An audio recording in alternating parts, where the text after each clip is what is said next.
Hey everyone, I'm Emma Thompson, 28 years old, and killing it at my marketing job. I'm this close to buying my first house. Exciting, right? Emma, you've really outdone yourself this time, my boss said, sliding a hefty bonus check across my desk. I grinned. Thanks, Karen. This is going straight into my house fund. I've been saving every spare penny for months, and the idea of owning my dream home was finally within reach. I couldn't wait to tell my big brother, Mike. He'd always been my rock, especially after our parents split. Later that evening, I called him up. Guess what? I said. I'm this close to putting a down payment on a house. That's great, sis, he replied, though something in his voice was off. You wouldn't happen to have some cash to spare, would you? Just until next month? I sighed. This wasn't the first time. Mike, I'm saving up. You know that. It's nothing. Don't worry about it. He brushed me off, quickly changing the subject. How's Mom doing? Typical Mike, always deflecting. Same old, still refusing rehab. I said. Our mom's addiction had shattered our family years ago, leaving Mike and me to pick up the pieces alone. Growing up fast was an understatement. Just then, my phone buzzed with a text from my boyfriend Jason. Can't wait to see you tonight, babe. Proud of you. I smiled, pushing aside the nagging feeling that something was off. Lately, Jason had seemed almost resentful of my success, and I wasn't sure why. My best friend Olivia's voice pulled me out of my thoughts. Eartha Emma, you zoned out again, she teased. We were grabbing our weekly coffee, a tradition of ours. Olivia worked at a local bank and had been helping me navigate the mortgage application process. Just thinking about Mike, he asked for money again. Olivia frowned. Emma, I love you, but you've got to stop enabling him. Focus on yourself for once. I nodded, but deep down, I knew I'd probably end up helping him anyway. He was family, after all. As I walked home that evening, I couldn't shake the feeling that something big was about to happen. Another text buzzed from Jason. Running late, don't wait up. I sighed, unlocking my apartment door. The empty space seemed to echo my growing unease. I'd worked so hard to build this life, yet it felt like everything was balanced on a knife's edge. Little did I know my world was about to unravel in ways I couldn't imagine. The next morning, I walked into the bank, heart pounding. This was it, the day I'd apply for my mortgage pre-approval. Olivia greeted me with a smile, but her face fell as she looked at her computer screen. Emma, there's a problem. My stomach dropped. What do you mean? Your application's been denied. There's a large unpaid loan in your name. I felt like I'd been punched in the gut. That's impossible. I've never taken out a big loan. Olivia's fingers flew over the keyboard. It says here, Emma, this loan was taken out using your social security number. My mind raced. Who could have? No, it couldn't be. I immediately called Mike. Did you use my social security number for a loan? What? No, of course not, he scoffed, but I could hear the hesitation in his voice. Don't lie to me, Mike. I can't get approved for a mortgage because of an unpaid loan in my name. There was a long pause. Emma, I didn't mean for this to happen. I was in trouble. I needed the money. I hung up, my hands shaking, memories flooding back. Mike borrowing from my piggy banks as a kid, asking me to cover for him when he'd stolen from Mom's purse. It was always the same story, the same promises. Desperate for support, I called my mom. Mom, Mike stole my identity. He ruined my credit. Oh, Emma, Mom sighed. I'm sure he didn't mean to. You know how hard things have been for him.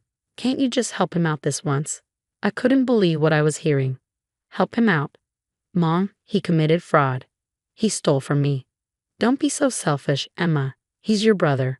She dismissed me, and I hung up, feeling more alone than ever. Just then, Jason walked in. Hey, babe. Why the long face? I told him everything, hoping for some comfort. Instead, his response sent a chill down my spine. Well, what did you expect? You're always talking about how great your family is. Maybe if you weren't so naive. Naive. I repeated, stunned. Jason, I trusted my brother. He shrugged. Yeah, and look where that got you. Face it, Emma, you brought this on yourself. In that moment, I saw him clearly for the first time, all the subtle put-downs, the jealousy over my success. It all clicked into place. Calmly, I stood up. Get out. What? I said get out, we're done. As the door closed behind him, I sank to the floor. My brother had stolen my identity, my mom had sided with him, and now my boyfriend had shown his true colors. In a single day, my whole world had crumbled. I called Olivia, my voice thick with tears. "Liv, I don't know what to do." "I'm coming over," she said without hesitation. "We'll figure this out together." As I waited, I stared around my apartment. I'd worked so hard for this life, for the dream of owning my own home. And now it felt like it was slipping through my fingers. But underneath the hurt, something new was stirring. Anger. Determination. They thought I was naive, selfish. Well, they were about to learn just how wrong they were. I was done letting toxic people control my life. Little did they know, this betrayal wasn't the end of my story, it was just the beginning. I decided to dig into Mike's actions, hiring a private investigator. A week later, the PI called. "You won't believe what I found," he said. "Your brother's been running scams all over town. He's got at least a dozen victims." I felt sick. How deep does this go?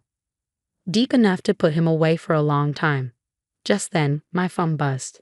It was Alex, an old friend from college I hadn't spoken to in years. "Emma, I heard you're having some trouble. I work in cybersecurity now. Maybe I can help." It felt like a lifeline. We met for coffee, and I spilled everything. Alex listened, then nodded.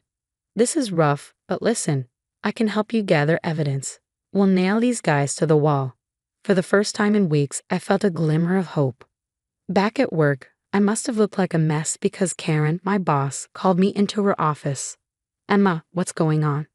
You're one of my best, but lately." I didn't even know what came over me, but I told her everything. Instead of firing me, she said, "Emma, I had no idea. Take whatever time you need. I've got your back." Meanwhile, Olivia had been doing some digging of her own. You're not going to believe this," she said one day. "Jason, he's been embezzling from his company. I found suspicious transfers while reviewing accounts." I laughed bitterly. Of course he has. Anything else to add to the dumpster fire that's my life? Actually, yes. I think I have a way to expose him without implicating you. As she laid out her plan, I felt a spark of the old me coming back to life. I spent the next few days working with Alex, gathering digital evidence of Mike's fraud and surprisingly proof of Jason's infidelity.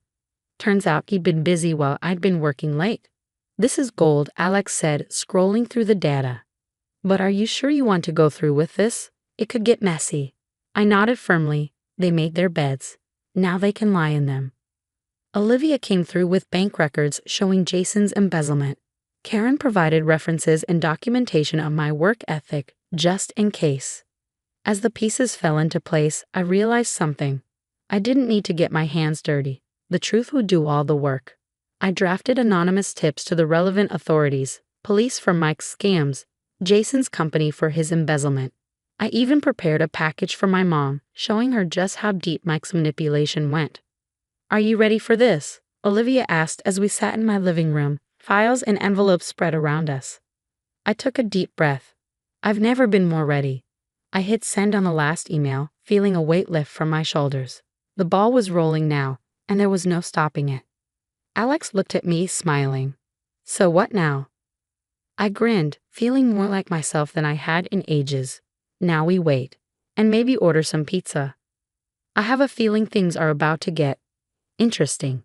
Little did I know, interesting was an understatement. The storm I was about to unleash would change everything in ways I couldn't even imagine. It was a quiet Tuesday morning. The notifications came all at once, lighting up my phone like fireworks. My heart pounded as I swiped through. There it was, front and center on the local news. Massive fraud bust uncovered, suspect arrested. And there, staring back at me, was Mike's face. "Multiple counts of fraud and identity theft," the reporter announced. "The FBI is calling it one of the largest personal fraud cases in the state's history." Relief washed over me, tempered by a deep, inevitable sadness. It was over. Mike's web of deceit, his endless pleas for help. But at what cost? My phone buzzed again, and this time it was Jason's ex-boss. "Emma, I thought you should know we're pressing charges for embezzlement. Did you know anything about this?" I took a shaky breath. "No," I replied truthfully. "But I can't say I'm surprised." I knew the hardest part was yet to come. Driving to my mom's house with a folder of evidence in hand, I felt the weight of years of tangled loyalties and shattered trust. She greeted me with a cautious smile. Emma, what's this about? Wordlessly, I laid out document after document. This is who Mike really is, Mom. This is what you've been enabling all these years. Her face crumbled as she took it all in, denial falling away to reveal heartbreak. I didn't want to see it, she whispered.